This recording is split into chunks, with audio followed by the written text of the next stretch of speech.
ازيكم يا جماعه. ذبح اليوم طبعا كان الصبح، بس انا كنت مسافر بقى، فجيت ما لقيتش الا ده بس. النهارده السبت 24/12/2022. طبعا عشان الناس المعلمين برضو اللي هيشوفوا الفيديو عشان ما يفضلوش يتكلموا زي كل مره ما بيفضلوا يقولوا كده، واحنا اصلا ما بنشغلش بالنا بحد، هم اللي شغالين بالهم بينا. عادي جاموس اهو، تمام. قرب كده عشان تشوف الدنيا. جاموس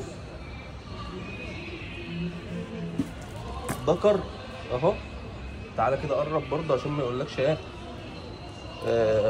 حاطينها بدبوس ولا حاجه. اهي ذكر اهو اهو اهو يا جماعه، ذكر اهو اهو. تعالى كده. لا مؤاخذه انا يا جماعه، لا مؤاخذه الناس اللي بتتفرج اهو اهو.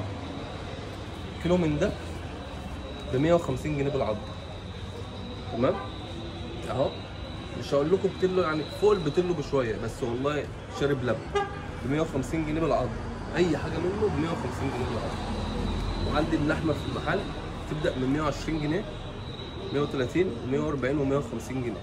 السجق ده ب 100 جنيه الكيلو، كيلو ب 100. تعالى كده. الشوارع دي الكرع ب 150 جنيه، لان ده بتاع عجل صغير ما بياخدش سوى، ب 150 جنيه الواحد.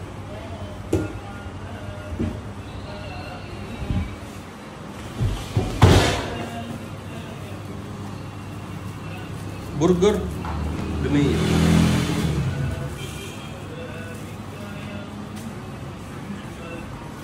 مفروم ب 100. كل حاجه عندي بفضل الله في المحل. اي حاجه تلاقوها عندنا هنا بفضل من الله. تنورونا وتشرفونا يا جماعه. تعالى كده. تنورونا وتشرفونا يا جماعه. محافظه بورسعيد، سوق الفؤاد الكبير، خلف اسم اول مهمه. شكرا لله.